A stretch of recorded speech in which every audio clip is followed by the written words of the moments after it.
ખેડૂત નેતા રાજુ કરપડાને જામીન મળતા આખરે સુરેન્દ્રનગરમાં ખેડૂતોએ ઉજવણી શરૂ કરી દીધી છે. મોટી સંખ્યામાં રાજુ કરપડાને મળવા ખેડૂતો ઉમટી પડ્યા હતા. 111 દિવસ રાજુ કરપડા જેલમાં રહ્યા ત્યારે જેલમાંથી બહાર આવી તેમણે જણાવ્યું હતું કે જેલમાં રહ્યા બાદ હિંમતમાં વધારો થયો છે. જેલમાં સૌથી વધુ મહત્વ આધ્યાત્મિક અને વાંચનને આપ્યું. ખેડૂતો માટે લડત યથાવત રહેશે અને ખેડૂતોની લડત અંગેની નવી રણનીતિ આગળના સમયમાં નક્કી કરવામાં આવશે તેમ જણાવ્યું હતું. ખેડૂતના દીકરા છીએ અને ખેડૂતોની સાથે અન્યાય થાય ત્યારે એની સામે લડવું, બોલવું, આને અમે અમારું કર્મ સમજીએ છીએ. અને જ્યાં સુધી આ ખોળિયામાં પ્રાણ હશે ત્યાં સુધી અમે અમારું કર્મ કરતા રહીશું. મતલબ સાફ છે કે ખેડૂતોના અવાજ બનીને જ્યારે જરૂર પડશે ત્યારે બહાર નીકળશું.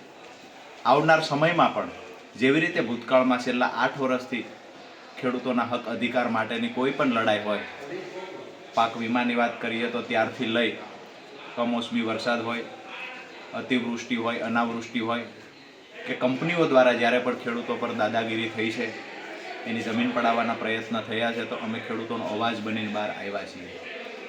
ખેડૂતોનો ખૂબ પ્રેમ મળ્યો છે.